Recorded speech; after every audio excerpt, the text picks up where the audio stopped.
My name is Tim Bewes. I teach in the Department of English, and I'm thrilled to be chairing this session and to be introducing my two friends and colleagues, Joanna Howard and Bill Keach. Joanna is visiting lecturer in literary arts, where she teaches fiction writing, and from July 1st, can I say this, Joanna? From July 1st, we'll be taking up a new position of assistant professor of the practice. She's the author of the novel Foreign Correspondent from 2013 and a book of stories entitled On the Winding Stair from 2006, as well as several other, and her work has also appeared in organs such as Conjunctions, Verse, Bomb, Chicago Review, Bricklin Rail, and other places. Bill teaches British Romanticism in the English department, as well as many different courses on literary theory and on the relationship between literature and politics. His books include Shelley's Style from 1984, Arbitrary Power, Romanticism, Language, Politics from 2004, and an edited edition of Leon Trotsky's Literature and Revolution for Haymarket Books in 2005. So let's go straight into the two papers. So I think, Joanna, you're going to speak first on possession. Bill will follow, talking about property. Okay. So I think that I'm going to be guilty of what Amanda pointed out yesterday of problematic punning. I think it might actually be the entire way I organize my thought. So, something learned. But the paper basically on possession is going to cover four literary texts. One briefly, Kobo Abe. Later, very briefly, Muriel Spark text, and then two texts by Antoine Volodine. And there's some jaunty intertitles to sort of help orient your focus of attention. Possession. Possession as regards the terrain of the body. In his story, Record of a Transformation from 1954, Kobo Abe recounts the World War II Japanese imperialist army's invasion of the Mongolian Manchurian steppe, given through the voice of the dispossessed soul of a soldier who has been shot by an Ally officer. Across the course of the story, several additional characters are killed by members of their own troop, and in each instance, the soul joins the party and continues onward with the invasion, unacknowledged by the living. The narrator, along with the other dispossessed souls, attempts to divorce from his longing for his body. What is the point of continuing forward without a body, simply enacting the rituals of the possession of a body, he asks. The campaign disintegrates when the general is killed and his ghost, too, walks among them, though not for long. The general possesses the body of a dying child. The narrator reports, quote, "There was only the body of a dying Japanese child, evidently an abandoned waif, and alongside the body, its soul. But the child wasn't dead. The general's soul had entered the waif's body, displacing the original soul. We came to the conclusion that the general was no doubt a repeat offender. In other words, before becoming a general, he'd been some other dead person. He knew too much. He even knew how to steal a body." Close quote. The displaced ghost of the child runs after the general as he absconds with his body. Quote, "Hey, mister, wait, you can't do that. That's not fair. Come on, mister." And so weeping and pleading, he followed after the general. Of course, the general could neither see nor hear his pursuer. Close quote. Abe here succinctly demonstrates metaphoric possession at its totalitarian extreme, as well as literal possession, a territorial possession through imperial invasion. These possessions are deaf and blind to the cries of the oppressed, indifferent to the dispossession of a subaltern figure simply because such a dispossession is possible. In Record of a Transformation, there is no ethical or political judgment on the general's possession of the waif voiced by the first-person narrator. Even the title of the story, Record of a Transformation, seems to categorize the act of imperialist possession into an act of metamorphosis, a transformation from one power structure to another. For an interpretation of the ethical position on the possessive act, one can default to Abe's own political agenda, famously anti-imperialist. But to do so is to rely on the notion of authorial intention, authorial authority, or a reading of an implied author. I am more interested in the focalization of the point of view in the record. The first-person voice, which is a dispossessed soul, through which Abe directs our attention to the fact that such reports of imperial dispossession are, inherently, only possible if they are given from beyond the grave. In an instance of spiritual possession, the question may be, what is actually possessed? What is the terrain of possession? And if it is the body, is this an instance in which two minds, the possessor and possessed, are in communal possession of the body? Not for the waif, in Record of a Transformation. He is displaced, dispossessed. There will be no cohabitation. Possession as record of reversals. In his book, The Possession at Loudun, Michel de Certeau writes, "A characteristic trait of possession is the instability of the characters, the reversals of experience, the uncertainty of limits, which indicate mutation of a mental universe." He cites the case of the famously possessed nun, Jeanne des Anges, who traveled for the rest of her life as a mystic, inhabited no longer by demons, but by the benevolent spirits of Jesus, Mary, and the Bishop François de Sales. This instability, this paradoxical state of the possessed as in flux, subject to reversals, forms ripe terrain for fictional interpretations, Certeau suggests. Alexander Dumas, Aldous Huxley, among others, Ken Russell in his popular film, are able to reinterpret and reinvent the voices and the characters of the possessed of Loudun. Those possessed by devils and those possessed by the power of benevolent spirits alternate roles, or authenticity is challenged and participants are recast as charlatans or fakes. Certeau writes, quote, "Yesterday's antagonists, mobilized by the participants in more recent conflicts, offered the latter a means for entering into a dialogue with their own devils," close quote. Allow me this unique collision which Certeau provides, one in which the narratives of possession and the authorial constructions of the narratives of possession merge.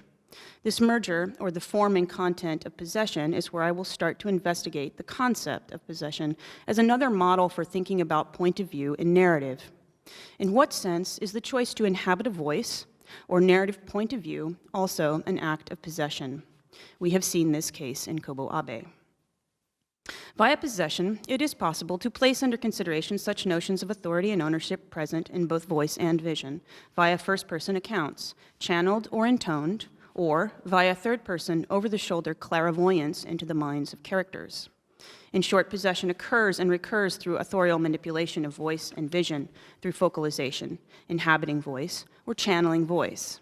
In possession, voices either displace or dispossess other voices in a state of flux, or these voices flow unchecked, unconstrained from an invisible, unknowable realm beyond the control of either narrator or author, their focal points unfixed, in a psychedelic or schizophrenic hodgepodge. Such perspectival aporia, unlocatable and unlocated, is defiant of narrative logic. Voice in narrative is particularly fraught politically. We speak about occupation of voices and caution fiction writers against colonization of voices of the subaltern, at the same time taking pains to move narrative discourse away from notions of authorial authenticity. Voice is not just a first-person problem. Through Gerard Genat, we find that voice and narrative point of view collide in third person as well through focalization. In part, to represent voice is tied up in acts of possession. To inhabit narrative perspective is to attempt to possess a voice that is previously not one's own, or which is a reassertion of a voice which one rightfully possesses. Acts of voice and choice of voice in narrative construction are political acts, political choices. So if there is a radical form of possession, in particular as possession relates to voice and perspective, such a form would not be a reassertion of ownership in the sense of either private property or an authoritarian right to a voice. Such a form would have to be something that neither displaces nor reifies, something that passes as if always in transit, or is channeled from no centralized location. Voice would never be able to completely possess or be confirmed as possession. Possession via a brief aside on focalization. I will be thinking about possession and narrative construction through point of view and focalization. In a first-person point of view, I possess or inhabit a voice. Here I mean not I as author, but I as character-bound focalizer. I am using Miki Ball's modifications of Gerard Genet's narrative term, which allows critics to split a narrator into its voice and its vision. For Ball, first-person and third-person narrative points of view are collapsible. There can be no third person, really, as all narration is a linguistic act spoken by an agent. Nuance in point of view is only found through focalization, through identification of the agent of the linguistic act of narration. Ball writes, quote, "The fact that narration tends to imply focalization is related to the notion that language shapes vision and worldview rather than the other way around. As far as it implies that language can be separated from its object, for the duration of the analysis, this idea makes sense. The separation into several layers is meaningful analytically only." Though this is meaningful analytically only, for Ball, such analysis is frequently used in conversations of craft, always tied up with authorial intention. Mickey Ball's reading through Foucault's dismissal of authorial intent suggests that focalization helps set strategic interpretive limits on point of view, which are a, quote, replacement for both natural limits, authorial limits, and Foucauldian anti-limits, which result in collapse of narrative logic. Such limits are, quote, fundamental for any position that seeks to challenge established cultural powers, which are always based on existing political powers, close quote. Authorial intent short-circuits interpretive practice, but unlimited interpretive practice can reassert a kind of political status quo more rigid than authorial intent or authorial authenticity. For the writer who is both critic and practitioner, this creates a schizophrenic disconnect, the need to separate the self from the self, to view the work as emerging independently while simultaneously attempting to produce or practice the work. Practice is one of those disgusting but useful terms, which attempts to divorce the idea of the creative work from production. This attempt to discuss the craft of a work or to workshop inevitably leads to a conversation of techniques. The creative work becomes an object or item or product for a market, even if that market is controlled by aesthetic or cultural capital. If I may, Muriel Spark, or an exposition on charlatanism. In Muriel Spark's The Bachelors, a spiritualist medium, or a charlatan, Patrick Seaton, undergoes a trial for forgery and fraud. A witness under oath attempts an explanation of the spiritualist trance. Quote, "Well, you see, he's a medium, his eyes rolled upward, and he foamed a bit at the mouth, and his legs and arms twitched as far as was possible because they were bound to a chair. Did he obtain messages purporting to come from an invisible world?" the cross-examiner asks. "Yes," the witness tells us, "he got through to the other side." The humor that ensues is in Spark's classic deadpan and off-color style, as the judges and lawyers attempt to prove or disprove legally the authenticity of spiritualist trance, to linearly narrate instances of trance and semi-trance via first-person accounts. The interrogation proves difficult. Anyone claiming to have witnessed a trance is, of course, unable to give testament to whatever exists beyond the presence of the invisible. Those who claim to have been in a state of trance can give no evidence to the interior experience, as they find their cognizance displaced. The interiority of the medium state can neither be confirmed nor disconfirmed by anything other than external states, as observed by witnesses. This is further complicated by the star witness, Ronald, the hero of the novel, an expert on handwriting and forgery, and an epileptic, who unfortunately suffers an epileptic episode upon attempting to exit the witness box. Quote, "Ronald swayed. He fumbled in his pockets for his pills. He stumbled down the steps and fell to the bottom. There he foamed at the mouth, his eyes turned upward, and the drum-like kicking of his heels began on the polished wooden floor." "Is this man a medium?" said the judge. It's been possessed. Not controlling it.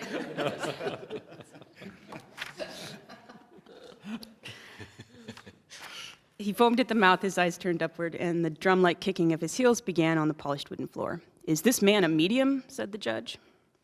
A parade of frauds and charlatans proceed through the trial, giving their first-person evidence and accounts. A debauched priest running a prostitution ring alongside a fake clairvoyant and his lover, the young homophobic girl the priest has jilted, a blackmailing corrupt cop, several doddering and aged spiritualists in various states of confusion. And although Ronald is a genuine epileptic and a genuine handwriting expert, he becomes the most dangerous fake, as his genuine fit further complicates the possibility of confirming or disconfirming states of trance or states of possession. Is the medium a fraud, or have spirits moved through him, possessing him for a time, dispossessing his own faculties? This we will never know from any of the first-person accounts in this novel. But what we do know is that the medium is hoping to poison the young girl Alice, who is pregnant with his child. We know this because Muriel Spark makes us privy to his thoughts via focalized third person. Quote, "From time to time throughout the trial, Patrick Seaton sat in the dock visualizing with fretful eagerness Alice as she should lie on the mountainside, crumpled up, overdosed with insulin. The liberation of Alice's spirit was so imminent, it was like a sunny radiance to distract his understanding from the proceedings of the court." Spark allows us not to find a confirmation of the possession by devils or angels, but simply a confirmation of a kind of evil that trumps all other alleged evils in the novel. This is only possible by her narrator's clairvoyant intrusion into the mind of Patrick Seaton. Whatever flux or instability is present in the characters, charlatans or mediums or otherwise, ultimately the narrator's authority through a channeling of Seaton's thoughts ensures a judgment on the character that goes beyond the evidence given at the trial, beyond the possibility of any epistemological confirmation of possession. Though the narrative perspective here is interesting, and it is funny, it is hardly radical. Through focalization, Spark reasserts a kind of incontrovertible authority. And from here on, it's Volodine. Shamanistic channeling or a fleeting and unconfirmed possession. I'll turn now to idea and practice in Antoine Volodine's novels Minor Angels and Naming the Jungle. Minor Angels, and these are from the 90s, late 90s, 1999, I think, is Minor Angels. Minor Angels is a patchwork of narracks. This is Volodine's term for the short lyric prose pieces which operate as acts of calling into existence or calling into inexistence the dispossessed souls roaming the speculative realm of post-apocalyptic desolation in a post-revolutionary phase of someplace Earth-like. In Minor Angels, acts of nomadic shamanism are deployed via matrilineal tribunals of immortal revolutionary warrior women, engaged in ongoing struggle to combat totalitarian repression in a phase after the fall of capitalism. I reiterate, this is a speculative imagining of the next phase of leftist possibility. It's a rough phase. These grandmothers create a savior effigy, Will Scheidman. The character is Will Scheidman, who is brought to life through shamanistic trance and incantation and the practice of cross-stitch. They actually make they cross-stitch an effigy of him. The effigy emerges possessed of a nearly programmed consciousness. Quote, "Now their teachings settled over me in enormous heaps, and I assimilated them automatically with no need for reflection. Instantly, I understood the instructions those voices dictated. Humankind was now nothing more than a handful of scattered particles, rarely colliding. The survivors felt their way through the twilight without conviction, unable to distinguish their own individual unhappiness from the wreckage of the collectivity. Seeing, like me, no difference between the real and the imaginary, confusing the lingering evils of the old capitalist system with the drift and decline of the non-functioning, non-capitalist system. Onto my shoulders, the old woman insistently placed the future of the world." Close quote. This savior, Will Scheidman, in the following narracks, fails to further the struggle for equality. By fulfilling his charge to slaughter the existing regime, that's what they want him to do, he fails. He reinstates instead capitalism through an act of naming or narrative. It is unconfirmed which or precisely how, though his trial indicates at least this much. He's executed by gunpoint by his grandmothers after his trial. However, the execution is ongoing. It's sort of perpetual, 21 plus days, during which Scheidman's channeling of narrative memories of the grandmothers seems to conjure them once again into a real and vital existence and sustain their revolutionary struggle, and thus prevents him from eradication. Quote, 21 stories that Will Scheidman conceived and worked in the face of death for his grandmothers kept their rifles trained on him, without let-up, whether under the stars or in the blaze of noon, 21 and soon 22 strange narracks, no more than one each day, composed by Will Scheidman in your presence. And when I say Will Scheidman, I am, of course, thinking of myself.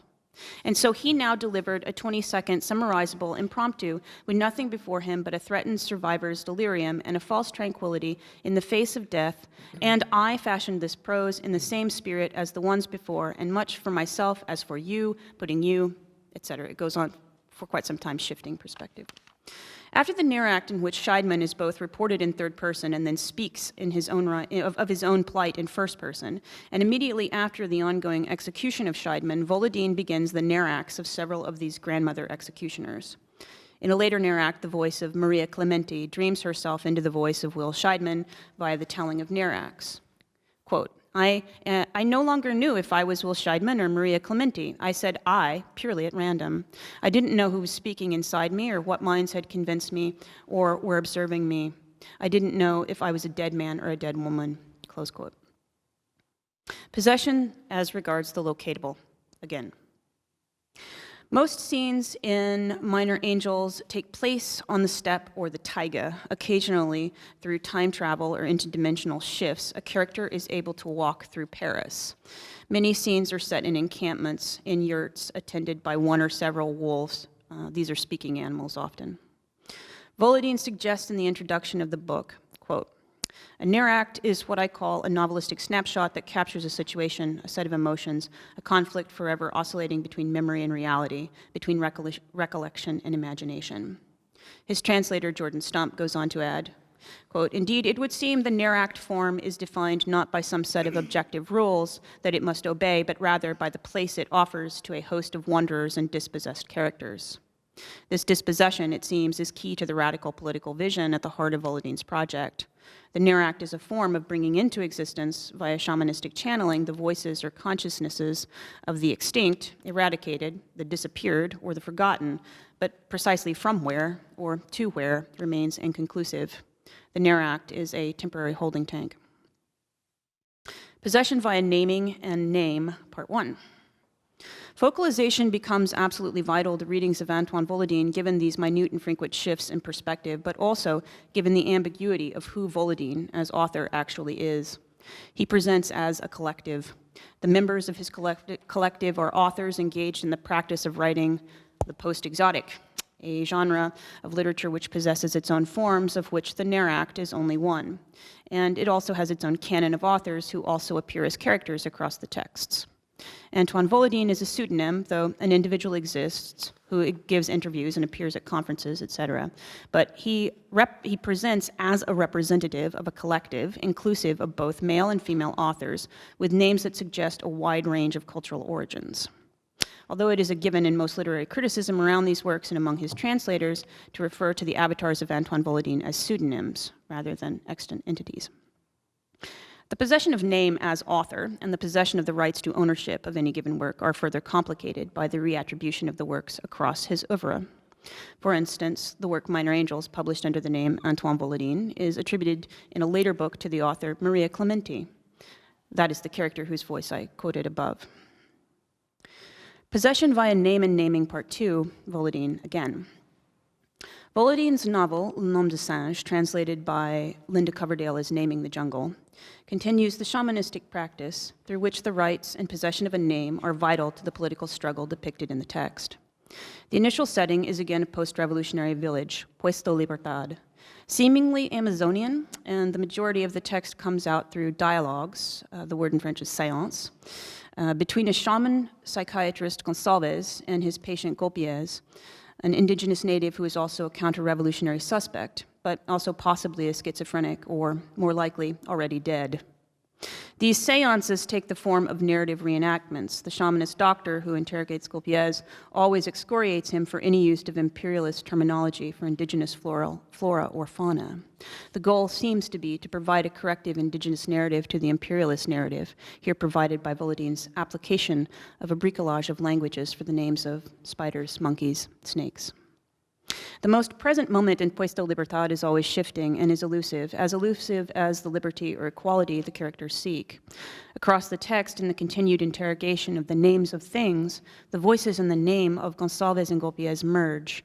Their first names have always been the same, Fabian, a nod without question to the socialist society so committed to finding a spiritualist alternative to capitalism. The text posits that the post-revolutionary attempt to repair the damage of the imperialist tongue via return to the indigenous tongue only ends in a reclaiming on the part of the new imperialists. However, within this perhaps romantic desire to continue to name the things which have been eradicated is an effort to remember that which is lost, that which has disappeared. For Antoine Volodine, the dead, or the voices of the dead, are in transit. If they are said to possess anything, it is only a form. As in Minor Angels, it is possible to possess the form of a minor angel, which is a large fireproof bird. In a text which serves as key to much of the terminology of his project, The book is called Post-Exoticism in 10 Lessons, Lesson 11. Volodine makes this explicit, quote, "Pretending not to be dead, with audible exhalation, the narrator prolongs not his or her own existence, but the existence of those who are going to dwindle into nothing, whose memory can only be preserved by the narrator. That is what we have called post-exoticism. It was a construction connected to revolutionary shamanism and literature." Close quote. Possession as regards the terrain of the body, revisited Volodine again. In naming the jungle, possession of either terrain or body is difficult. Sometimes there is a body through which these voices or spirits seem to channel, and in the most realist interpretive moments, Gonsalves, the shaman alienist, through his seances, serves as a medium for the voices of dead revolutionaries. It's also possible that the shaman is neither shaman nor doctor, but charlatan, a further complication, as noted in Muriel Spark. What seems certain is that the voices of Naming the Jungle can never possess a single body or a single territory. Their escape to find a place upriver to establish a utopian colony is nonlinear.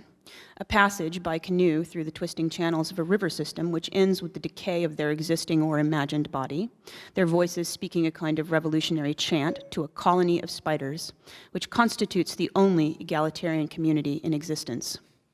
With this final or seemingly final chorus/monologue, naming is both an eradication of existence through colonial imperialist practice and an invocation of those lost or eradicated by this practice.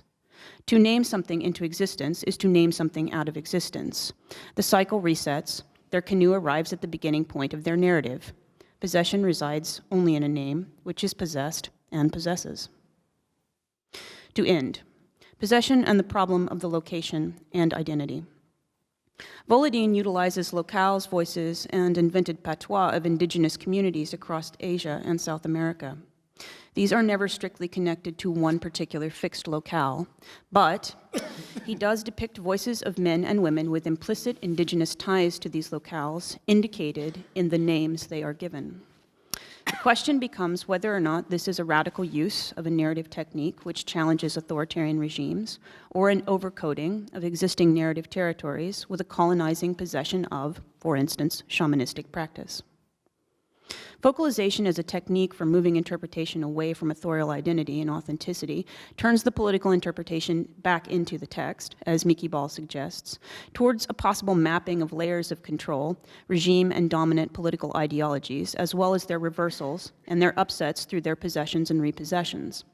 That Volodine's project is populated or haunted by dispossessed spirits of underdogs and subaltern figures in states of ongoing revolutionary upheaval, there is, for me in any case, the desire to find within this project a vision of a transcendence of possession and a transcendence of voice, which seems in keeping with the leftist values the book presents.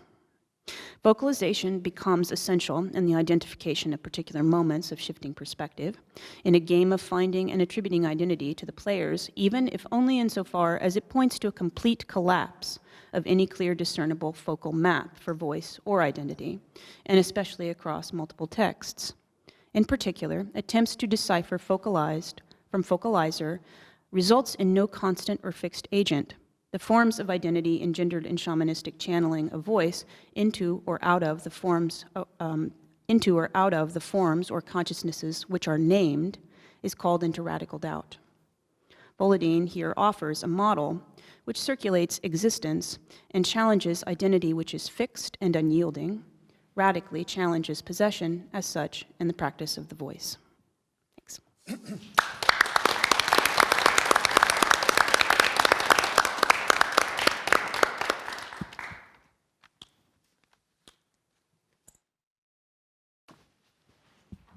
Good morning. I want to thank Tim and Amanda and Adi and my other colleagues here at the Kogut Center for asking me to contribute to this conference.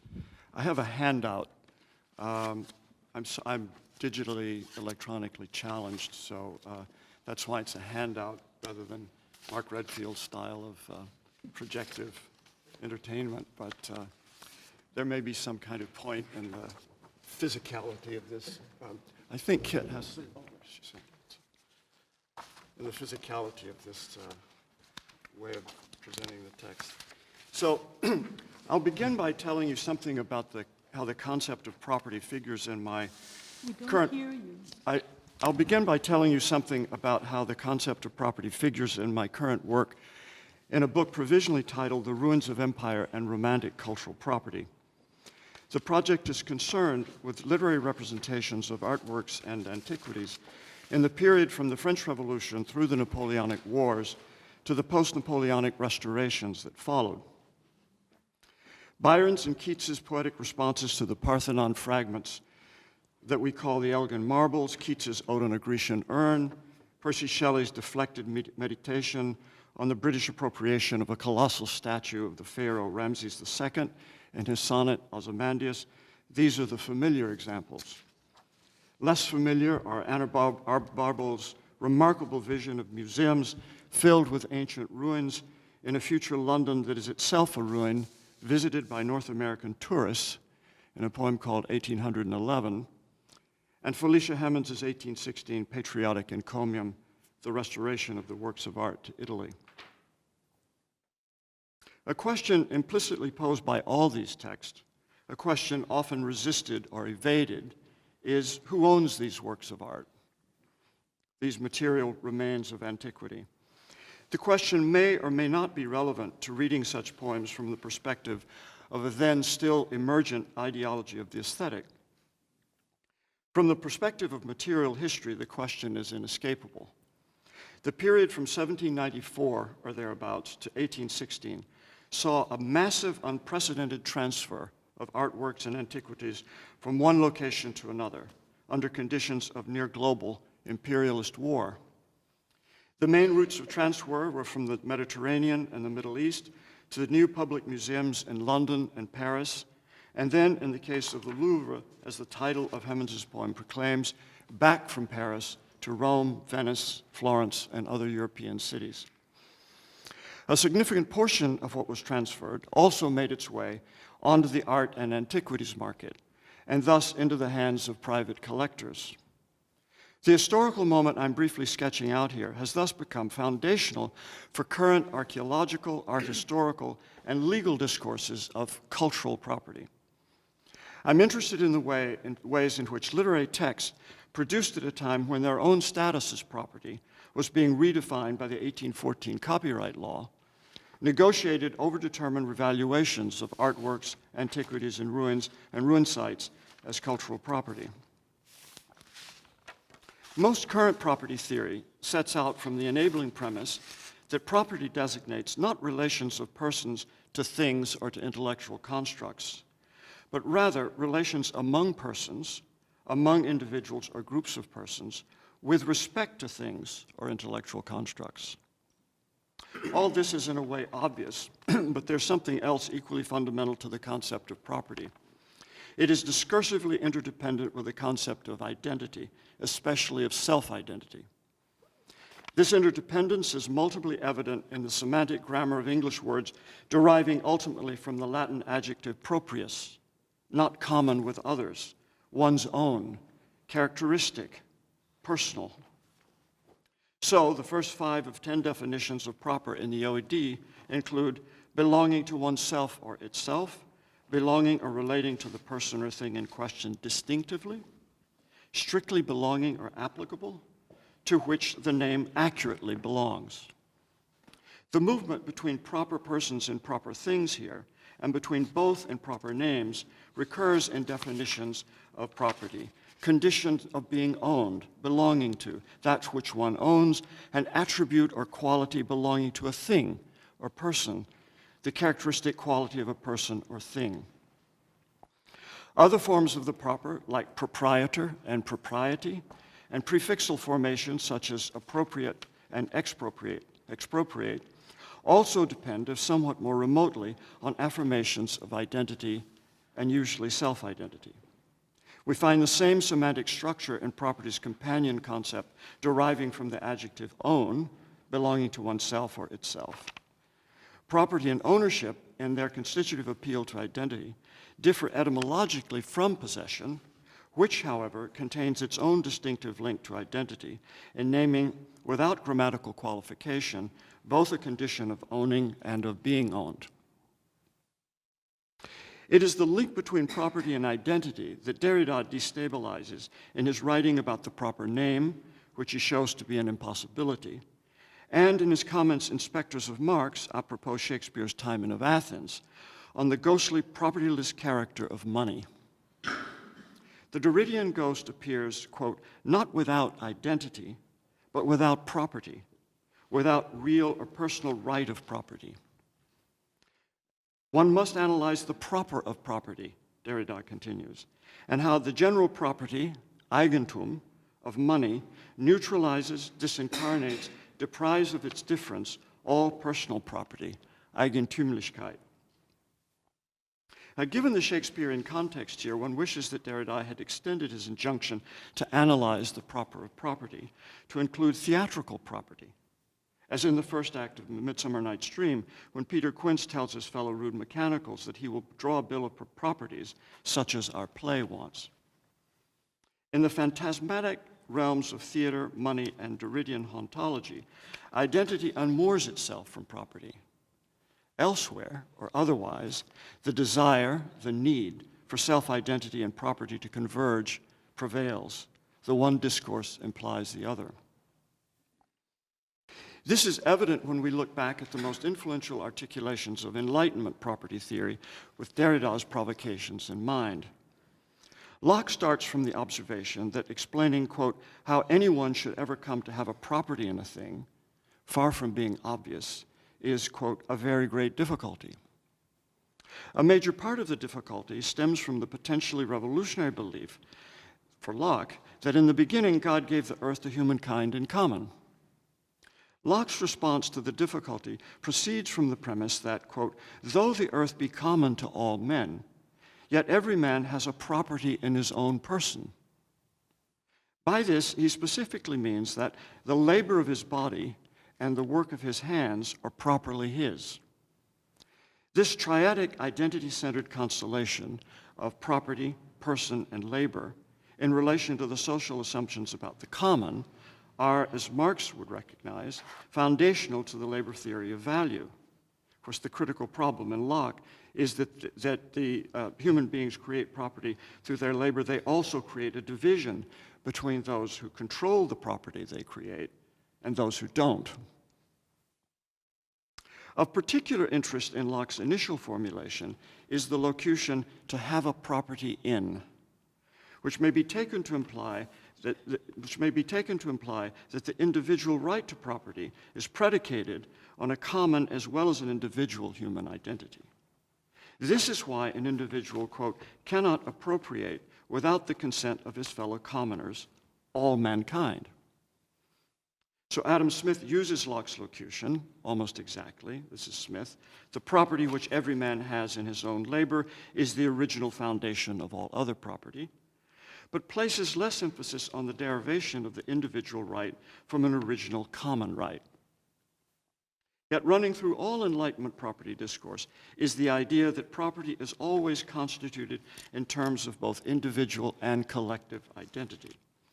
The implications of this are important for the later emergence of an understanding of cultural property as belonging to the collective identities simultaneously of a nation and of all humanity. Now, in a longer paper, I would like to talk here about Deleuze's idea, or his questioning of the idea of the right to possess our own body, and also Michel Serres' effort in Le Malpropre to talk about property as pollution, and through that, or from that, to imagine a world without property. I'll just mention those now, and maybe we can talk about them in the discussion, those interventions. Before turning more directly to the discourse of cultural property itself, however, I want to look briefly at what happens to the property of property in Kant and Hegel.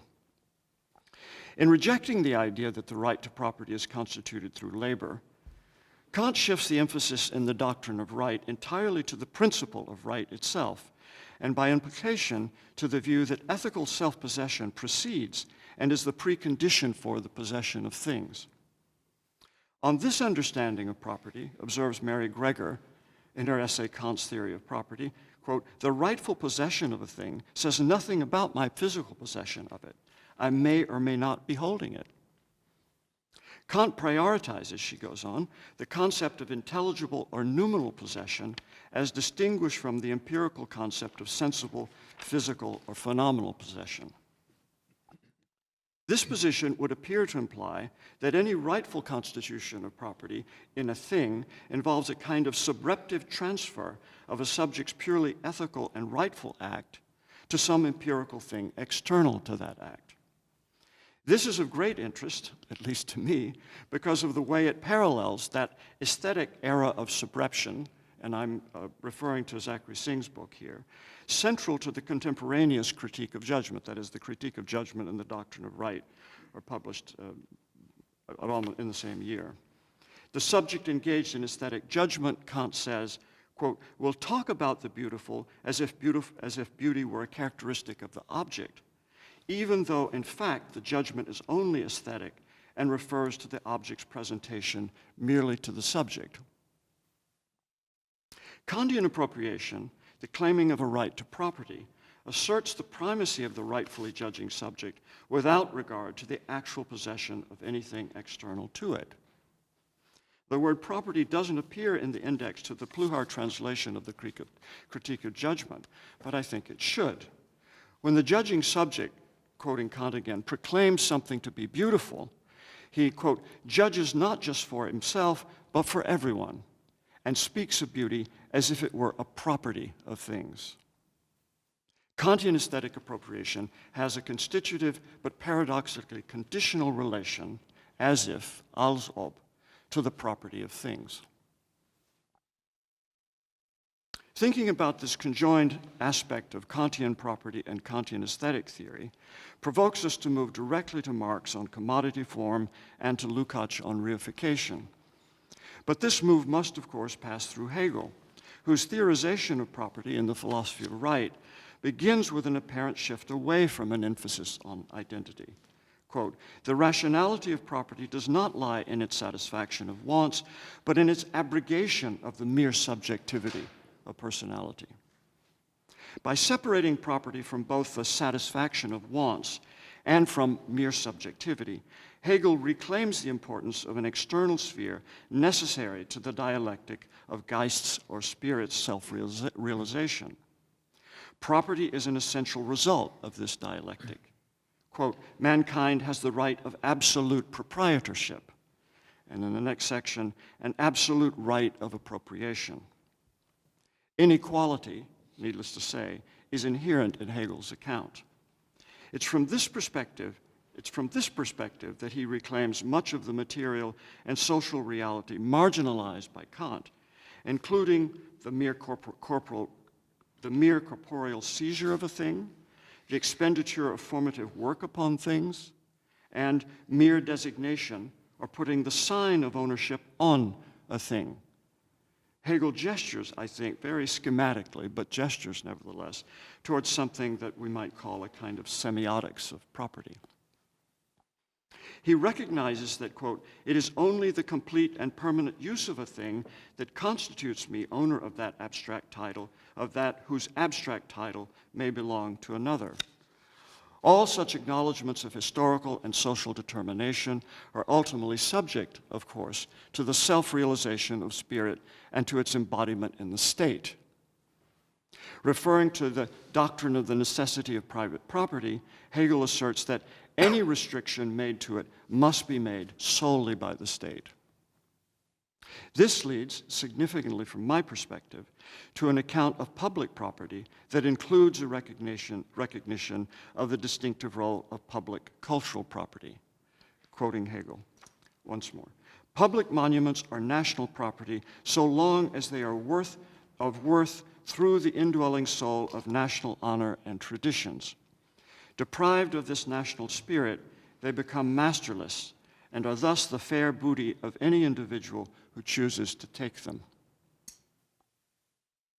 It's important to my argument that this claim by Hegel was written and published in the immediate aftermath of the Napoleonic Wars.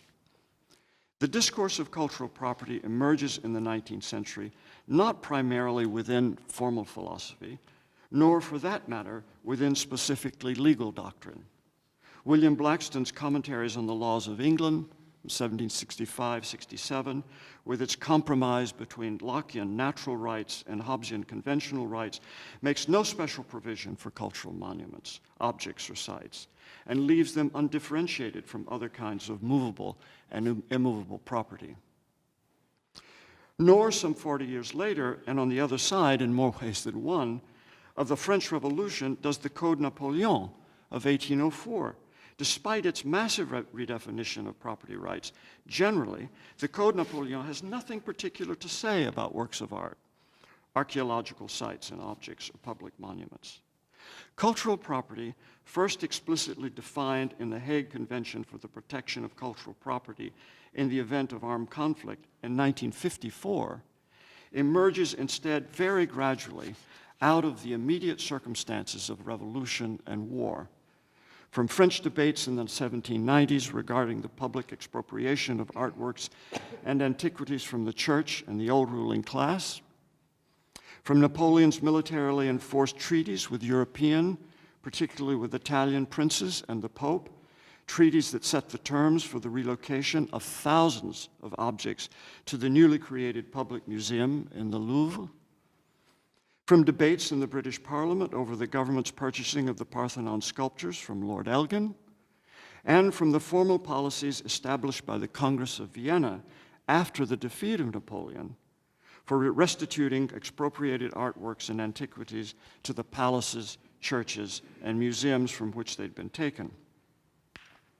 There is now an enormous archive of legal as well as archaeological scholarship detailing the development of the part of international law addressed to public, i.e. national cultural property, which operates through UNESCO and the Hague Conventions, and the part addressed to private cultural property, which operates through UNIDROIT, the International Institute for the Unification of Private Law. UNIDROIT is an acronym based on the French version of that title.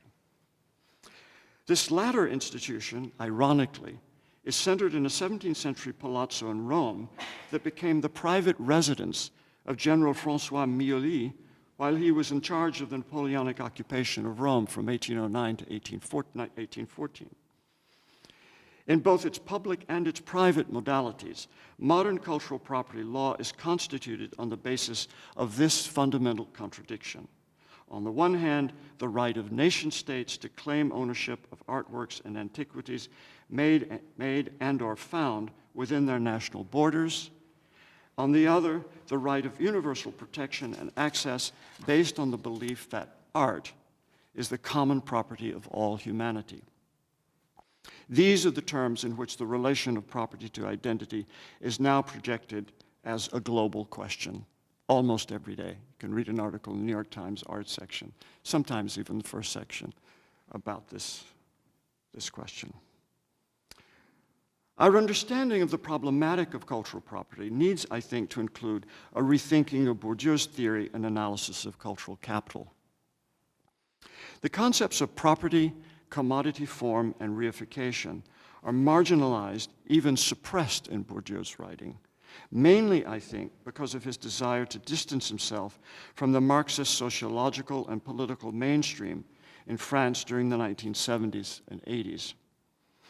As a result, Bourdieu's critically important accounts of the ways in which aesthetic ideology and cultural institutions consolidate class identity and class rule sometimes fail to specify the powerful interactions between cultural and other forms of material and financial capital and property. Reification is especially significant in this regard, since it names the mystified transfer of social relations and actions to the physical products of those relations and actions, a transfer embedded, as we have seen, in conceptions of property that understand the possession of things as self-possession. Furthermore, Bourdieu's analysis of cultural capital tends to confine itself to force fields within a national model of the way in which the production, reproduction, and dissemination of cultural forms and practices help create and reinforce class distinctions. Thinking of cultural capital also in relation to transnational flows of cultural property enables us to see the politics of cultural power and access as an aspect of broader formations of economic and military empire. I'll close by looking at two very different representations of imperial ruination relevant to my book project from a perspective in which cultural capital and cultural property may be seen to converge. At least I see them converging. The ancient Syrian city of Palmyra, which everyone these days knows as a site where ISIS has demonstrated its control by destroying architectural monuments of great value, was at the end of the 18th and beginning of the 19th century a scene of radical political instruction. In 1791, the historian and philosopher Constantin François Volney published a book whose English translations are titled The Ruins, or Meditation on the Revolutions of Empires. It represents a Western traveler contemplating the ruins of Palmyra and being conducted by a specter emanating from those ruins to an understanding of the history of human oppression and division, and eventually to an alternative vision of rationalist republican liberation. The book was remarkably influential throughout the 19th century. Percy Shelley's vision of Palmyra's ruined palaces, with their memory of senselessness and shame, that give an awful warning to the modern world in Canto II of Queen Mab, 1813, is one of the better-known examples. Like Volney, Shelley appears to be totally uninterested in Palmyra as a repository of unique cultural property and heritage. This despite the fact that in Volney's previous book, The Travels Through Syria and Egypt in the years 1783, 1784, and 1785, the archaeological treasures of Palmyra are described in great detail. Startlingly, Volney never actually visited Palmyra. He visited other parts of Syria, but he never actually visited Palmyra during his travels through Syria. He relied instead on Robert Wood's The Ruins of Palmyra, otherwise Tedmore in the Desert, an elegant, expensive book published simultaneously in English and in French in 1753, and containing some of the most architecturally influential engravings of the 18th century. The Boston Athenaeum has a copy of this book and had a giant reception and party to show it off about a month ago.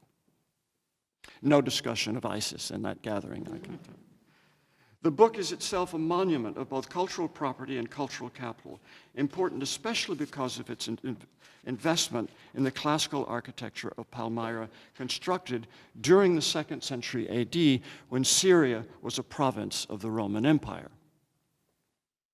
For Shelley and his contemporaries, Palmyra was both a repository of imperial ruin culture and a scene of future-oriented political instruction. For our moment, Palmyra has been recurrently reduced almost entirely to a repository of cultural property. Palmyra Temple was destroyed by ISIS, ran the headline in the New York Times for August 31st. On October 4th, the headline was, ISIS destroys another monument at Palmyra. On October 5th, ISIS destroys triumphal arches in Palmyra. In the latter article, there is at least a single sentence saying that the Triple Triumphal Arch, quote, was built by the Romans to celebrate a victory over the Persians. But nothing is done to draw out the possible significance of Palmyra as a site of empire in ruins, of the possible political meaning of ISIS's ruining these ruins of empire. Everything is subordinated to the pathos of a lost cultural heritage assumed to be universal. Apart from the gruesome execution on August the 18th of Khalid al-Assad, an archaeologist who devoted his life to studying and protecting the ruined monuments, far more attention has been given to Palmyran cultural property than to the people who still live in this city. To be fair, it must also be acknowledged that in Volney and Shelley, a different kind of subordination is evident, a virtual erasure of present social existence present for them, to make room for visions of future political transformation. My second and last example is a bit less grim, and it relates to the handout, which I hope you have. Between 1802 and 1806, Antonio Canova, the most important sculptor in Italy, and a major participant on first the French and then the British side of their superpower cultural rivalry, made a larger-than-life nude statue of Napoleon in the guise of the god Mars, defiantly fig-leafed, holding in his right hand a gilded figure of victory standing on an orb, and in his left hand a large staff. In English, the statue is usually called Napoleon as Mars the Peacemaker. And the word peacemaker is relevant to something else I'm going to say about the statue in a moment. Before beginning work on his nude Napoleon, Canova had gone to Paris and made a bust of the emperor as the basis for the complete figure. The finished version was sent in due course from Rome to the Musée Napoléon, which is what the Louvre was called at that time. But in 1811, Napoleon rejected it and banned its display. It was eventually placed in the Salle des Hommes Illustrés, but hidden from view behind a canvas screen. One person who may have seen it under these conditions was the Duke of Wellington, on a visit to Paris following the first defeat of Napoleon in March of 1814. In 1816, the restored Louis XVIII sold the statue to the British government for 66,000 francs. A year later, Wellington bought Apsley House at Hyde Park Corner, also known as Number 1 London, from his elder brother, the first Marquis Wellesley, upon which acquisition the Prince Regent gave Wellington Canova's Napoleon as Mars the Peacemaker, the gift of a grateful nation. Wellington had the statue installed at the bottom of the elegant spiral staircase designed, like the rest of Apsley House, by Robert Adam. We can assume that Napoleon did not, and that Wellington did, appreciate the historical irony of the statue's new ownership and location. It still stands there today, part of the larger Apsley House collection that includes a substantial group of Old Master paintings confiscated by the British from Spanish royal collections in 1813, when Napoleon's brother, Joseph, was forced to give up his job as King of Spain. Such are the unexpected twists in the fate of cultural property possessed and repossessed under shifting imperialist pressures. Canova's statue and the King of Spain's paintings weren't exactly sold on the open market, but their value as cultural capital, then and now, seems apparent nonetheless. Byron detested Wellington as the public face of post-Waterloo British triumphalism, and Byron was persistently skeptical about inflations of power and privilege through accumulations of cultural property. I am not a collector or admirer of collections, he says in a note to Canto 2 of Childe Harold's Pilgrimage, which includes his famous attack on Lord Elgin. Although there is no evidence that anyone wrote to Byron in Italy to tell him about Wellington's acquisition of Canova's Napoleon as Mars the Peacemaker, I find it impossible to resist imagining Byron's response to it. He would certainly have enjoyed the punning possibilities of pairing peacemaker with the common references in contemporary British satire to Napoleon's bony part. What Byron actually does in the opening stanzas of Canto 9 of his epic satire Don Juan is demonstrate that Wellington's proper name is not his own property. And I'm reading just a bit from those stanzas on the other side of the handout. O Wellington, or Villanton, for fame sounds the heroic syllables both ways. France could not even conquer your great name, but punned it down to this facetious phrase. Beating or beaten, she will laugh the same. Improperly spoiling Wellington's grand name by sounding its syllables both ways has some kind of relation to seeing Canova's statue as a piece that, in more ways than one, swings both ways. Reducing Wellington's identity to that of a vilain, one would have found its perfect ironic counterpart in Wellington's appropriation of a famous monument of cultural property that Napoleon had hidden away. What a splendid recognition that, as Byron goes on to say, Britain owes and pays you too, so much. £200,000, in fact, was what Parliament gave Wellington when they heard of his victory at Waterloo. At £35,000, Parliament's purchase of the Elgin marbles the following year was a bargain. Thank you.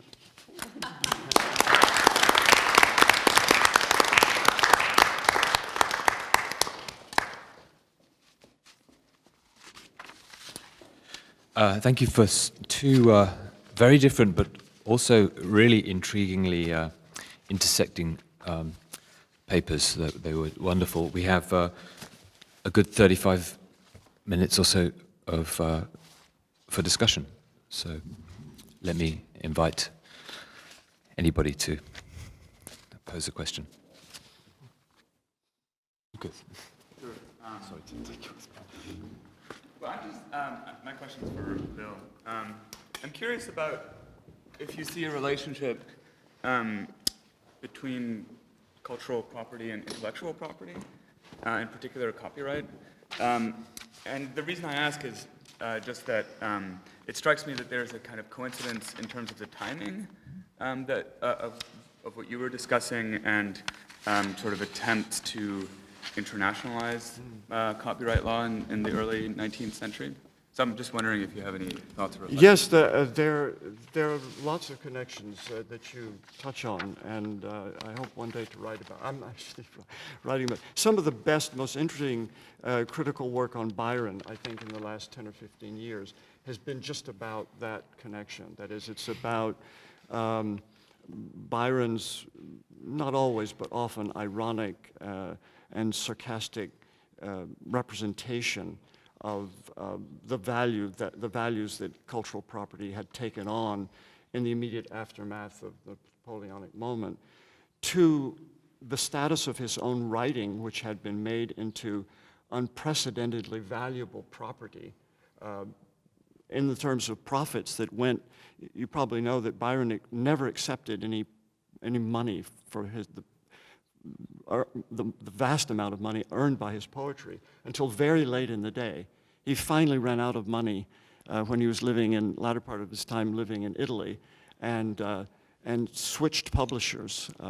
He'd made John Murray his first publisher, rich off the sale of his property. And so in Byron, there's a very interesting connection. Jerome Christensen writes really well about this, and about the relationship of the way Byron deployed his status as an aristocrat as a kind of element in satirizing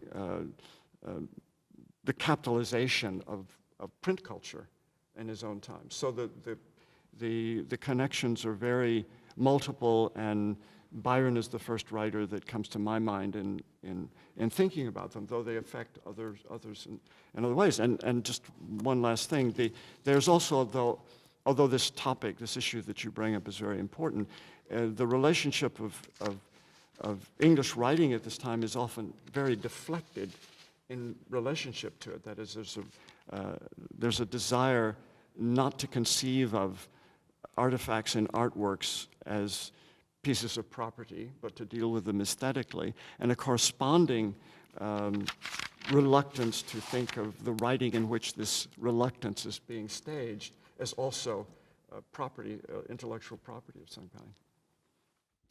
We have a question from Rebecca and then from Suzanne. Thank you so much.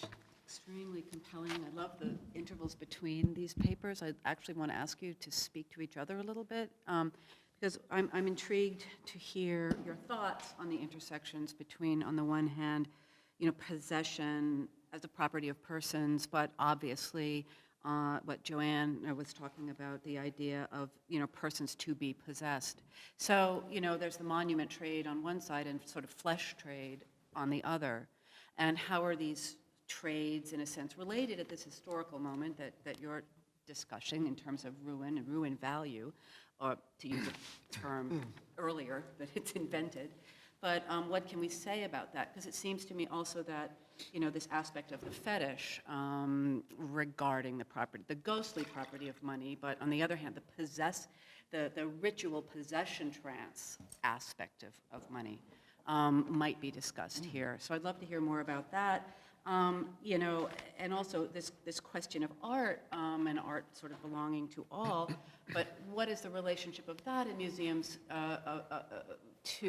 museumification in a sense of art to also the sort of the ritualification, the Trocadero as opposed, let's say, to the Louvre. So, and then the migration out of the Trocadero of fetish objects into art status. How is that related to the fear of possession trance?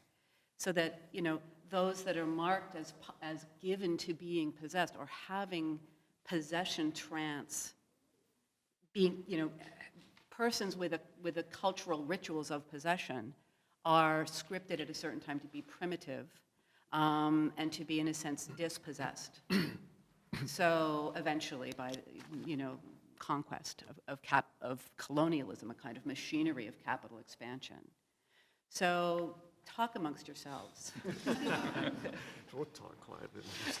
Why don't you respond initially to that? And then I'll try to tackle that. Okay.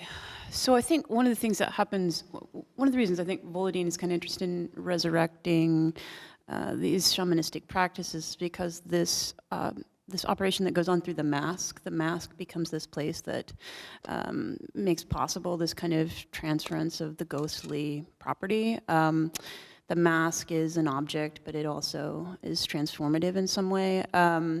So I think that there's something that I'm interested there in masking in general in relationship to possession, because it seems as though those masks, the property that got picked up from whatever colonialist appropriation of artifacts from these kinds of imperial conquering, were the masks. They wanted to collect the masks up. So the masks, which then were kind of emptied of whatever that transformative aspect, and then become just these objects for collection in a museum or in private collections. So I guess I don't know if that answers the question or addresses the aspects that you're talking about, but it's one of the things that I was kind of interested in also in this idea of fakes and charlatans, because the fake and the charlatan really provide this sort of interesting foil to really confirming possession, and whether it be through the mask or the masking, or whether it is in the case of like the Devils of Loudun, in those cases, there was like pinpointing a sorcerer who you could say was responsible for the conjuring and the possession, and then that person was then accountable for the conjuring. And because of these reversals that are connected through that process, people are fakes and charlatans at different times. And as you reinterpret those possessions politically, depending on what the political moment is, you are likely to attribute different valor to them. I mean, I think that the question that Bill asks about what is ISIS doing in destroying these particular images is a question which is that kind of question of reinterpreting the possession. No, that was the best I can do on that one. Pretty good.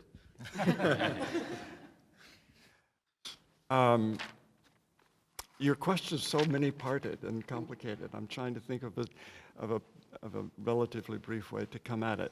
So just the most familiar way, not just to me, but I think to many of you, is to, astonishing as it may seem, I think the first stanza, maybe more than the first stanza of Keats's Ode on a Grecian Urn, is still waiting to be read. And one of the things to say about it is, to start from the outside in, it's a poem that comes out of the experience of someone, given that Keats was a lower middle class, border working class Cockney, who had no access to anything other than copies of an object like an ancient Greek urn before, was able, really in the first years of its being possible to see an object like that in the British Museum, where there were already thousands of them by the time he was allowed in to see them.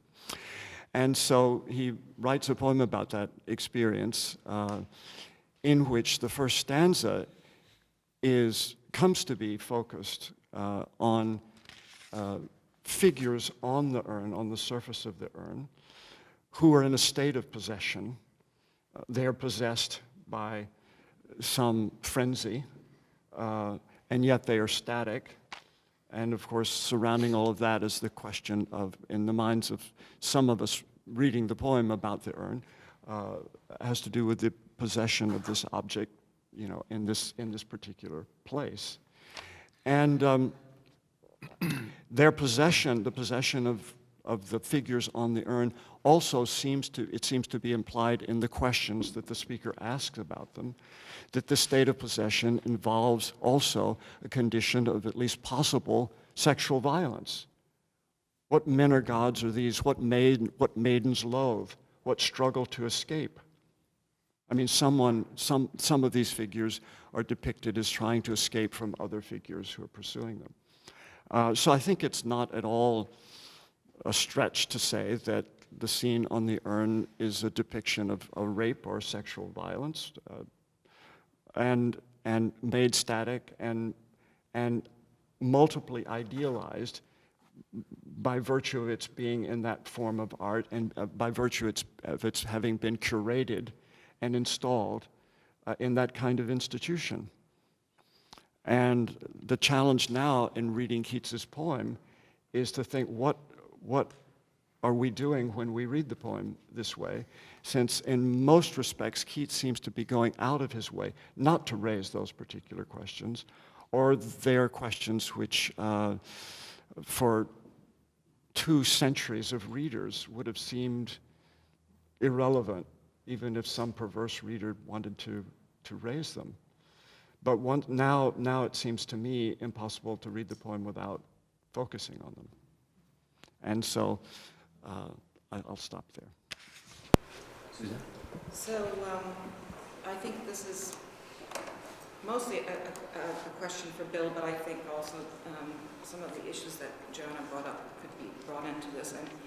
And I would just to start the question with when you talk about what you describe as the sort of fundamental paradox or contradiction between the right of nations to their own emphasis here, historical patrimony in some form or the other, versus the right of all of humanity to have access to the, I guess, a world patrimony. And so I just wanted to bring up 3 examples that might complicate this picture, and they're all 3 from the Italian context, because that's what I know. And there have been these long discussions in the last years, and this is, of course, in the context of an enormous budgetary crisis and of the Italian state. But what to do with the ruins that run along the Via Appia? I don't know if you have any sort of sense of it, but at a certain point, on each side, they're just these long statues. And the problem is that the stuff sits on private property. So I guess what I want to do is bring into it, namely a third, namely the question not just of national properties or world property, but then also individual property. And these endless discussions of who's responsible for the restoration and maintenance of the stuff and who actually owns it, right? At strategic moments, those who own it say, well, look, this is national property, you're responsible. And then on the other hand, when the state tries to take the stuff, they say, hey, this is our stuff. So that's one problem. The other is the problem of restoration. And given the fact that the Italian state has no money, it increasingly, of course, then now relies on global capital in order to restore its own monuments. And we're facing a situation where we could have in Rome the kind of Louis Vuitton Colosseum, right? I mean, it's a real problem. How to do that. So that maybe also links maybe John a little bit to the question of naming and localization. The third example is there has been a long debate now in the last years about how you would even define that one's own historical patrimony, and that has to do very largely with the need at this point to restore, if one chooses to do so, fascist architecture. Right? And so, which one, I think everybody agrees from a kind of architectural, for example, point of view is extremely interesting, and it's very interesting modernist architecture. On the other hand, there was a question of how that restoration will take place, whether it will in fact take place and be replicated perfectly, or not at all, or only some elements of it, et cetera, et cetera.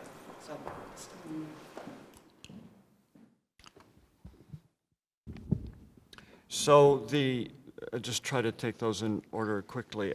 Yes, I said relatively less about private property in this talk, just for reasons of my own choosing of emphasis, but it's obviously important and uniquely crazy in Italy, I find, where the culture of passing from private to public, depending on or church.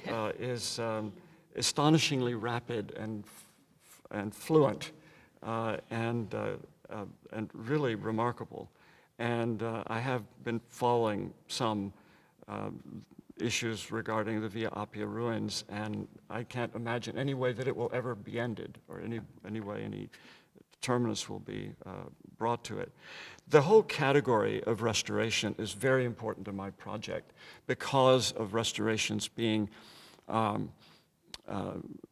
political word and a word that we use to refer to the reparation of art objects and antiquities. And I didn't say much about it in my talk, but it's very interesting to me.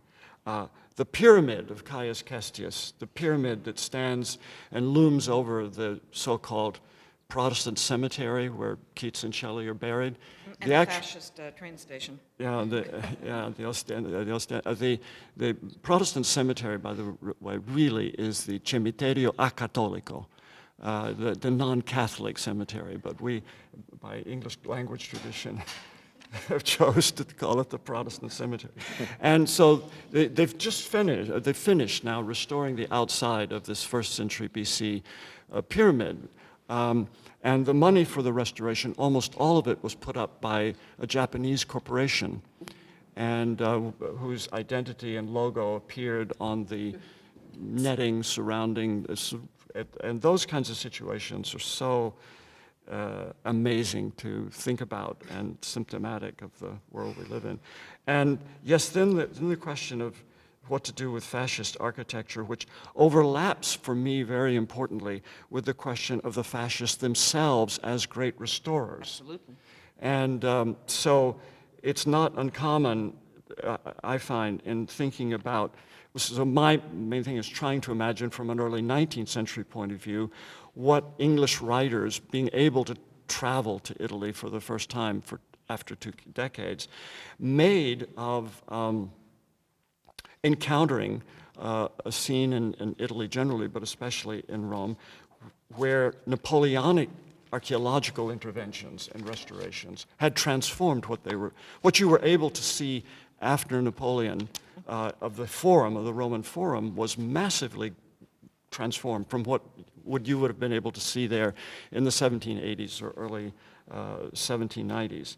And then the next great massive intervention of an archaeological kind came in the 1920s and 1930s in the Forum again. And so, and now the Roman Forum is both an architectural monument of the fascist period and created by fascist archaeological intervention. And the politics of it are complicated, and my interest of it is that the fascist question of restoration reposes itself to me over and over again as the question of Napoleonic intervention, occupation, annexation. I mean, Rome and the Papal States were literally annexed to the French Empire between 1809 and 1814. And so I like to think about all that, so thanks for asking. I'll stop.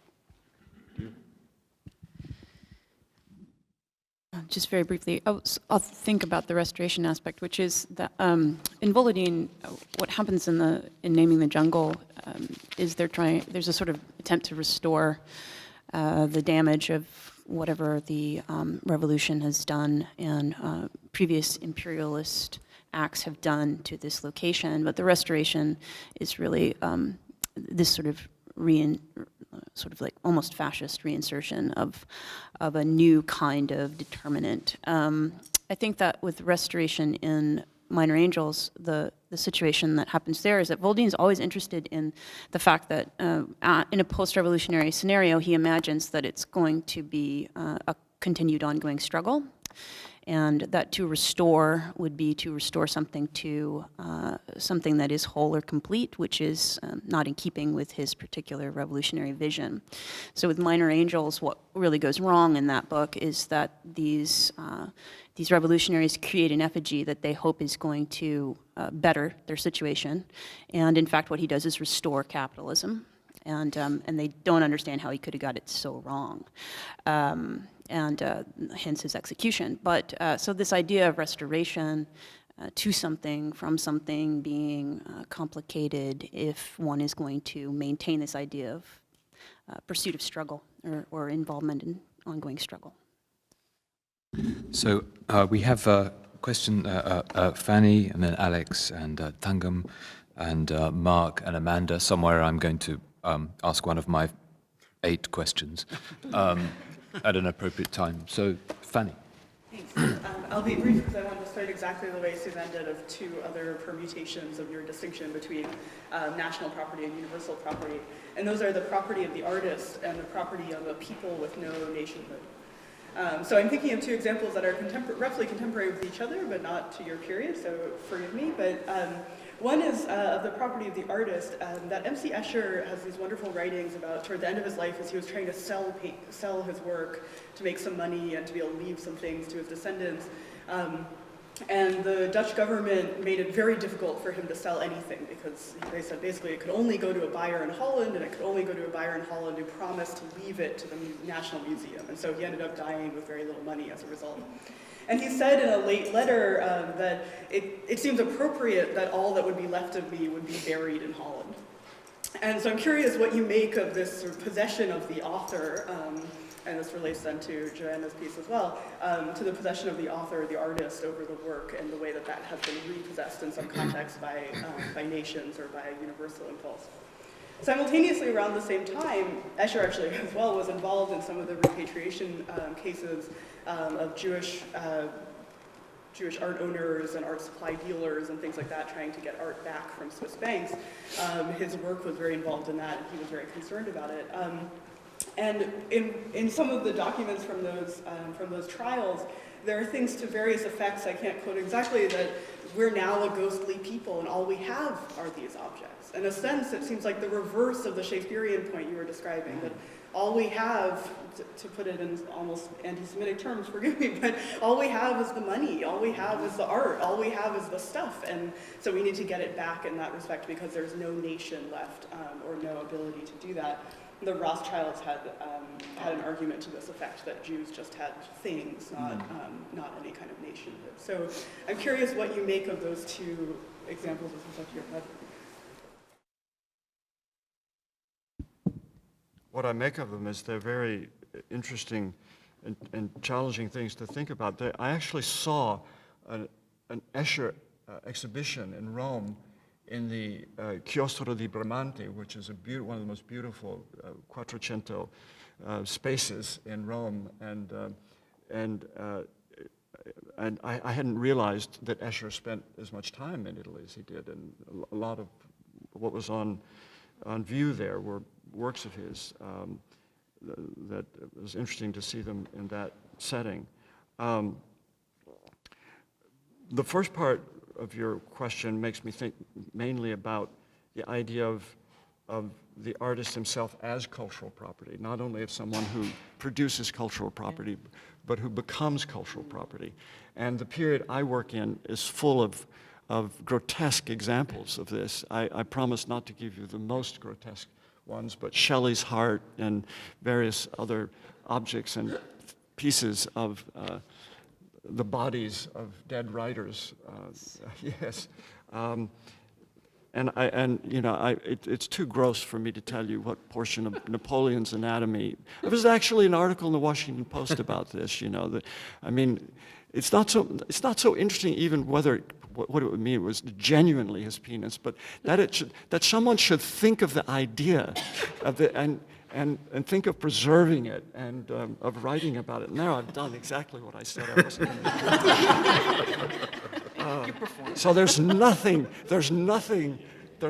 of the writer that cannot be converted into cultural property. And thinking about Escher in that regard, for reasons having to do with other things about the kind of artist he was, I think is really very fascinating. And I don't have really, I remember in reading some of the text posted as part of that exhibition that he was involved in repatriation of art looted by the Nazis to Holland.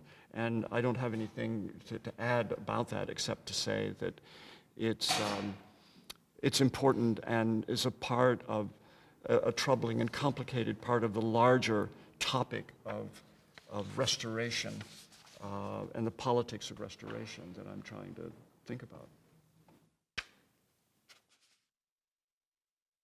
But when I was thinking about possession, the topic of the author's ownership over possession is really worked into when Sartre is trying to work through ideas of possession. He's pretty interested in possession, kind of as it entails the artist and their work of art. He seems to really be invested in kind of thinking through that particular aspect. And in one thing he does is he says that inherent in the word possession is this sort of division of myself from my own or what's mine. So this aspect in which the self gets kind of separated out from an object, and in an artwork, he seems to find that something that you're constantly trying to repossess or take back the object that you've created, but it has separated from you. It's no longer part of the self. So the artist is in this state of attempting to repossess, which he usually models in the form of like a metaphor of sexual possession of a woman. So, but that's my thinking on that as far as I got with that. But so there is this way in which I think you can interestingly say that authorial possession separates the self from the object of production, but it's again to return to that language of the object of production. So it's kind of broad. Alex?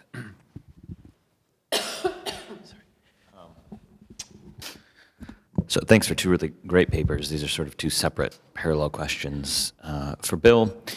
So I'm wondering, I'm very intrigued by this problem of common or universal property. And I wonder if you could say more about what you think is potentially problematic about at least certain kinds of cultural artifacts and pieces of art being seen as either personal or national property. And whether you think there's a distinction between saying they should instead be common property a la Locke or universal property a la Hegel. Because in Locke, common property is just property from which no one can be excluded, but it's common in a purely negative sense. There's no constituted authority that can set the rules about how that common property will be used. He was actually trying to destroy the previous view in which the argument of common property was to make reference to a positive community constituted by some authority. So he's actually trying to defeat that. It's not as radical in that.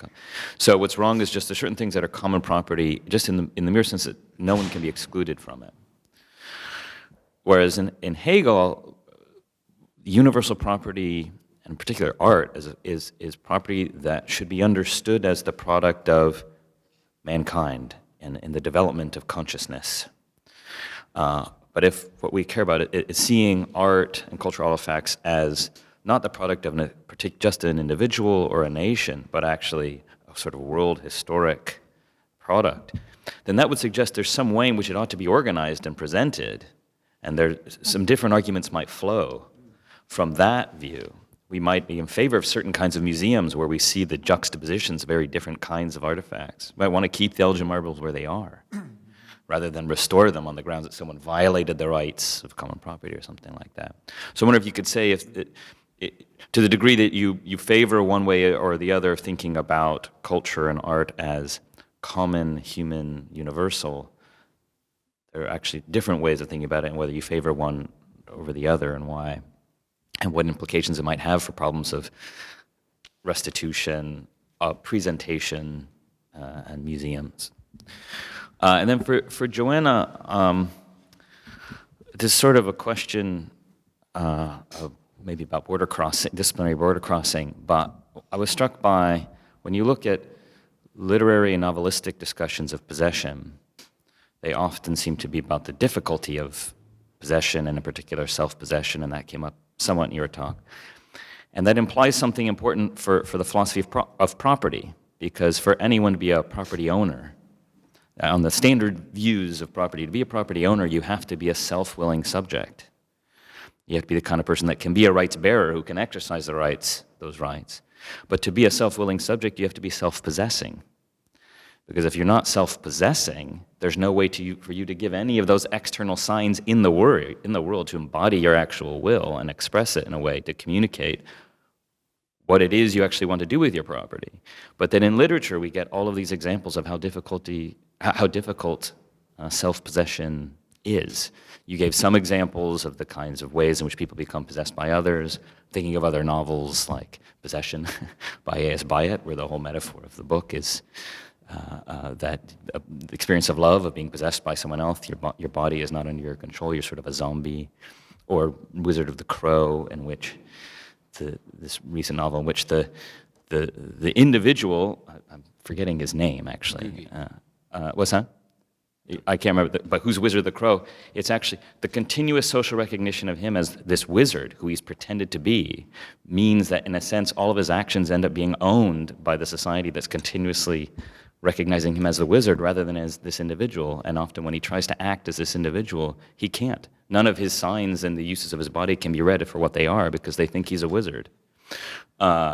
And so I wonder if you think sort of there's something we learn philosophically about the difficulty of thinking about individuals as self-possessing beings, and then what it means for them to be property owners when we sort of approach that problem through novels and these sort of literary devices and representations.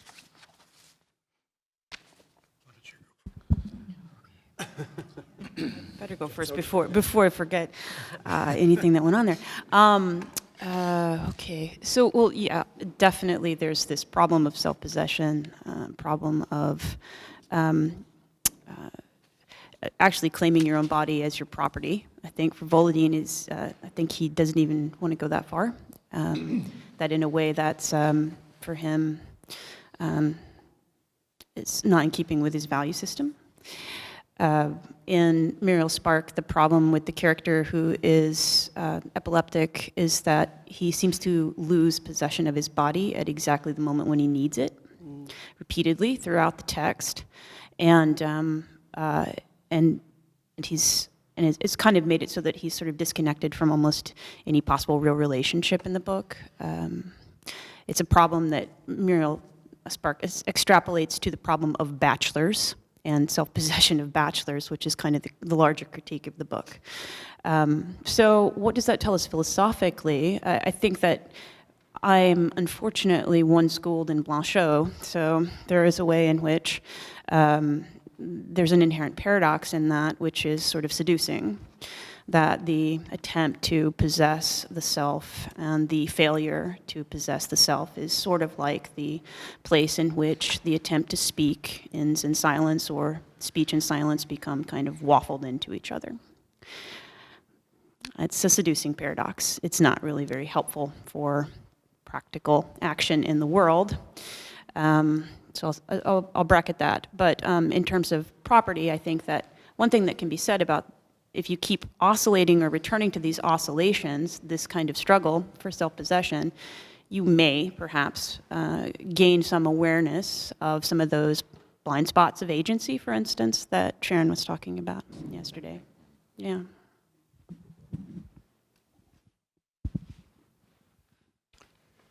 So, Alex, your Locke question, it was posed well by you, I think.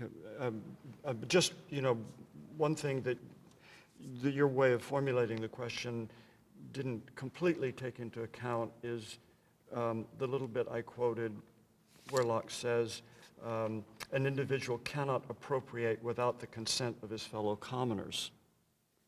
He doesn't think you need consent. He says it would be absurd if you had to wait for the consent. Right. Later, he says it would be absurd if Right. you have to wait for the consent of everybody because So- the reason so- for Because you which would you're starve given... to death. You'd starve Right. to death, Right. basically. The first law of nature comes the second. Yeah. Yeah. Yes, but then, so tell me again then how we're to read his saying this, that, He doesn't think you need the... well, there's an You can argument about Locke. appropriate for the purpose of self-preservation. Too much, which would be yeah.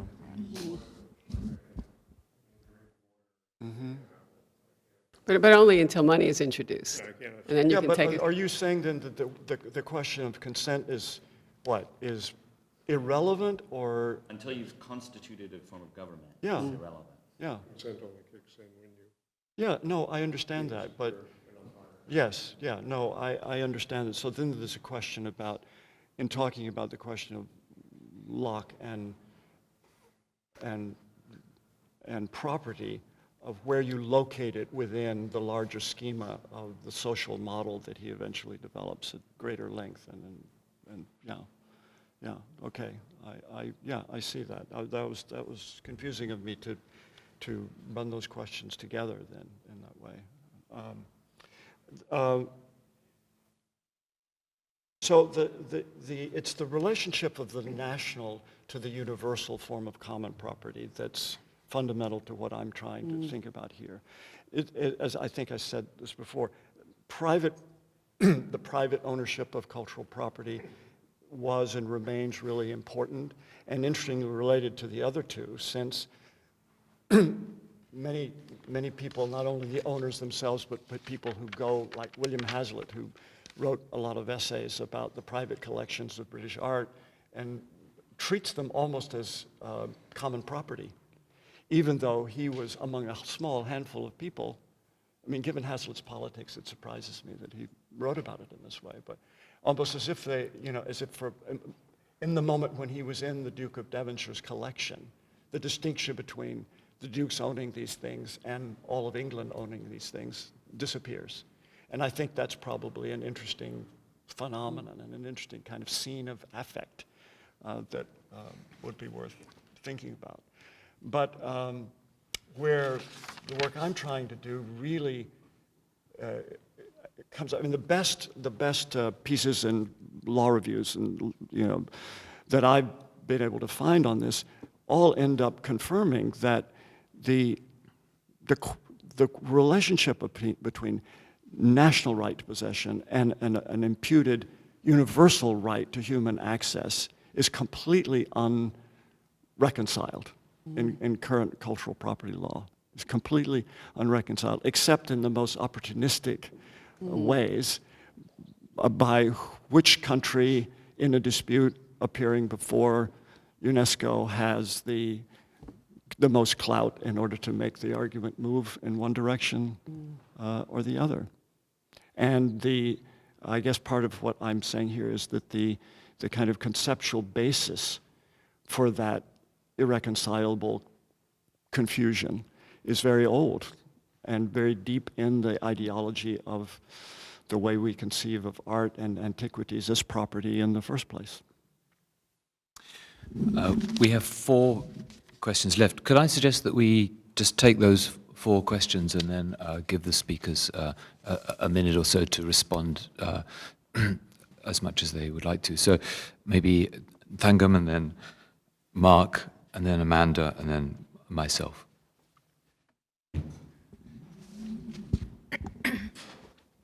Yes, I had a question for Joanna, but I feel suitably dispossessed of the question. It was something. It was an invitation to reflect perhaps on whether one could well, basically, I'm feeling the dizziness of this proposition, pretending not to be dead, as a kind of definition of speaking, or in the radical mode of possession that is Volodin's. And so I suppose I'm wondering, in light also of Mark's paper yesterday on the shibboleth, whether the place where you are locating both the perils and the ethics of possession could be spoken of in terms of unfalsifiability, as in the I. You cannot call out the I. You cannot say that I am not I, but in the same way that you cannot fully ascertain that I am not I, you cannot fully ascertain ever that I am I, yet I notice you very interestingly stopping short of a sort of just a radical Derridean kind of problematization of the relationship between I and myself, which I found really interesting. So I'm wondering how else one might.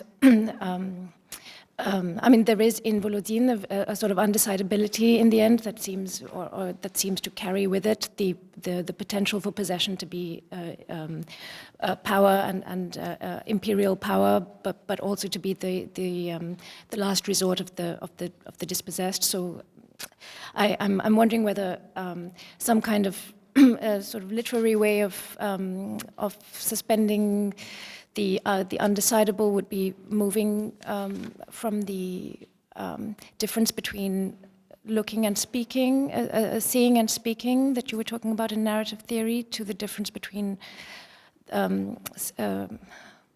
saying and said, or something like that.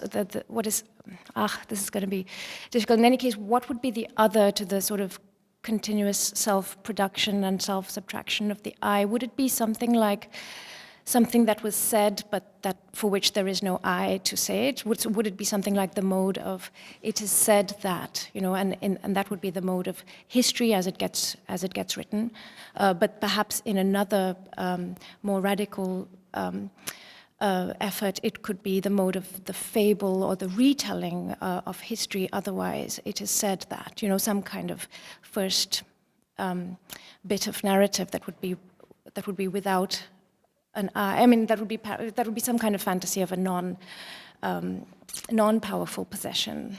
But very difficult to ask this. Sorry. Mark? I'll be very, very brief.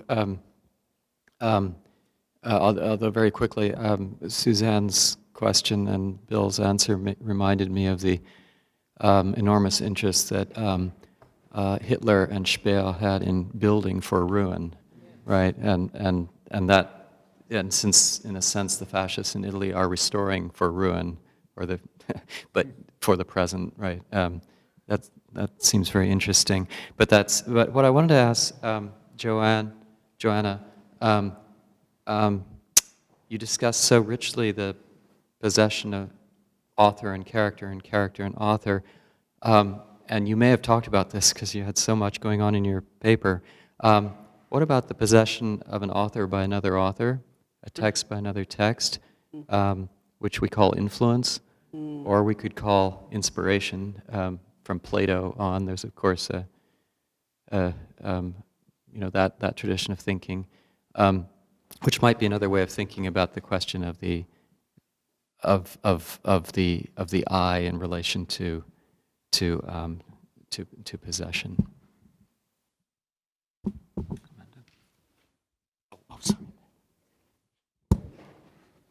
Yeah, so this is a little bit related to that. It's really kind of, I think, a question/comment for Bill routed through Joanna's paper, but also there's a question for Joanna in it. So I was really captivated by your discussion of voice, and particularly your discussion of focalization and the relation between narrator and character and the complex movements of voice. And I guess just quickly, my question for you is where you would place critical voice in relation to authorial voice, partly because Volodin's project is so reflective, critical. You quoted an introduction which explains the elements at play, the narrax, that kind of thing. So And then and your paper was so crafted, and it did very interesting things with voice and heading. So I was just if you had any thoughts about that. But so I was thinking about your paper while listening to Bill, and I was just really, this is sort of a comment, but I was just struck by the first half, let's call it, of your paper was essentially diagnostic and analytic and genealogical with respect to the concept of property.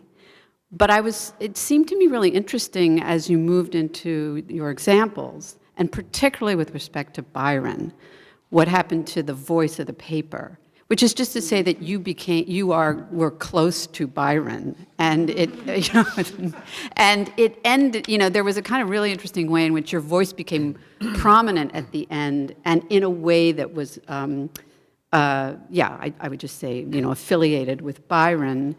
And I started to just think about two things. One, how is, I'd love a fuller sense of how you're constructing or reconstructing the cultural debate of the time and how the voices figure and matter, because again, Byron was exemplary, Keats was sympathetically presented but diagnosed and in need of critical intervention and also historical time passing.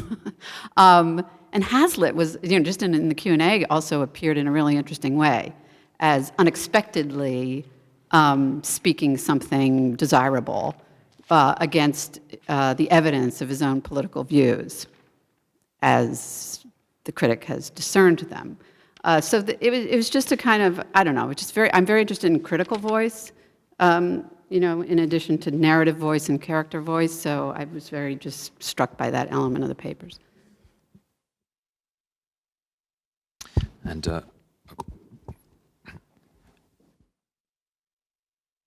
I was very struck by the relationship between three terms that ran through both papers in interesting ways: property, identity, and in fact grammar. But I think that also means literature, and I wanted to ask in the kind of baldest way possible. Especially given that, Bill, you referred to Sayre's notion of the possibility of a world without property, whether for both of you, what the place of literature is in your analyses, and in particular, does literature, and the place where I was thinking about this really was in Joanna's paper, but I think the things that you were saying about Keats and Byron towards the end of your presentation, Bill, made me realize that it's a question for you also. Is not literature itself the possibility of a world without property? Again, rooting that notion of property through identity and through grammar, and it's really a question about focalization and the way that you mentioned right at the end, Joanna, Blanchot, and Foucault reads Blanchot as what he calls the thought from outside, the thought that, in a sense, excludes the outside from, and I think he's doing that through focalization. So my question is about, for both of you, really, is literature offer the possibility of, in fact, a world without property? You don't have to answer that last one. Okay, I'm gonna go real quick. Okay, so I will just in short say Renee Gladman's latest book, she's been working on, which is called a book about grasses as a placeholder. She's been trying to do something with the narrative point of view where she takes out the subject, and it reads something like this: said, crossing the plains, the grasses, et cetera, et cetera, et cetera. The only locatable entity, there are people moving through things, but you don't ever see them described by I, she, he, or anything. It's sort of an attempt to do, I think, the thing you're talking about, and for her maybe is about questions of race and identity and gender identity to some degree. She's African-American lesbian writer, so she's kind of interested in, can you have a character who gets to be all those things at once and also be none of those things at once. So that's just one example of something some writers are trying to do, but I think it's like that goal is like, Volodin is like trying to do something new, I feel, and so he gets somewhere interesting, and it will be that goal of the writer to continue to try to find that next phase. And my next job is going to be reading more Derrida, for sure. For Mark, possession of the author by another author or influence, I think, is a really interesting question as well, because there is always going to be sort of all the voices of previous texts populating a text. That was sort of like, came through college in that era of intertextuality being sort of the dominant conversation. And I think that, yes, it's just, I don't know what to say other than that, yes, it seems like an excellent point that you make, that that's yet another kind of possession that takes place, and that, that the author is in fact never a single author, but multiple authors. To Amanda's question on critical voice, I mean, one way that the critical voice and the narrative voice merge is through metafictional intrusion. And I've always had this kind of beef with metafictional intrusion, because it's like the author gets to shout from beyond, from the grave, basically. I'm out here, I'm working, and I'm here. So there's this, that's that moment of merger, but then, there is something about the way in which you can then use that, sort of waffle that into another kind of developing a lexicon for your work. So Volodin, to me, he does not annoy me, because he has all these, they're all these prisoners telling about these forms that they've created. So you learn this apparatus of how to read the books through many voices talking about the forms that they've developed, but it is essentially a metafictional aside. It just seems like one that's more artfully rendered. And finally, Tim, on property, identity, and grammar, and what is the place of literature? Is literature a place without property? I think one of the real problems for me thinking that is divorcing literature from the literary marketplace. If you can do that, I think you can get to a place where you can divorce from property. I think one of the problems for thinking about Volodin's work, and like, is he taking up a space in the production of literature that could be held by someone who actually has an indigenous background where they could speak from that position? But that is a problem insofar as literature being a product of capitalist market.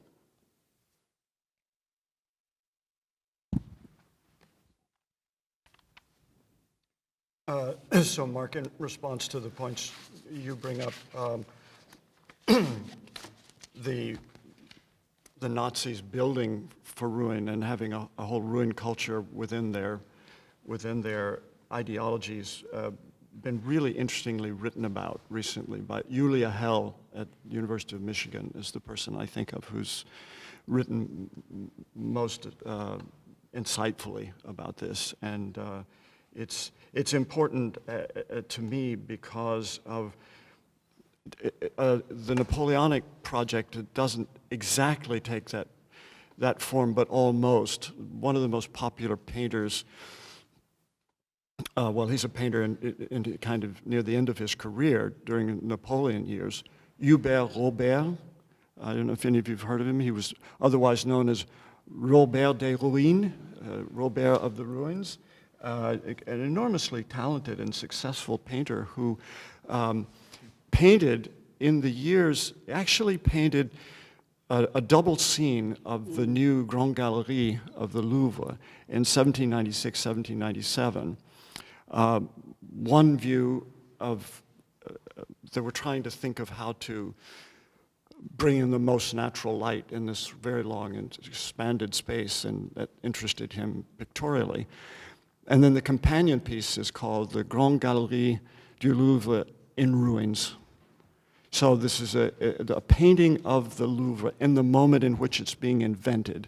That is, it had been invented in terms of a government proclamation that there would be this museum and it would be such a public museum in this way. And then they had to fashion the space to correspond to it. And Robert, who was a part of the committee and a part of the advising committee that advised the first the French Republic, French Revolutionary government, and then Napoleon on art acquisitions, among other things, paints a vision of the Louvre in ruin before it's even constructed. And that has an interesting relationship to the Nazi phenomenon. Okay, Amanda in Critical Voice.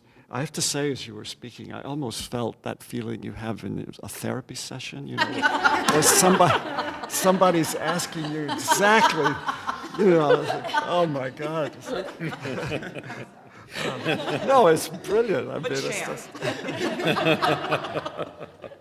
I mean, not least embarrassing is the idea that my own critical voice would rise as I was speaking about Byron, you know, so if there was some sense of identification.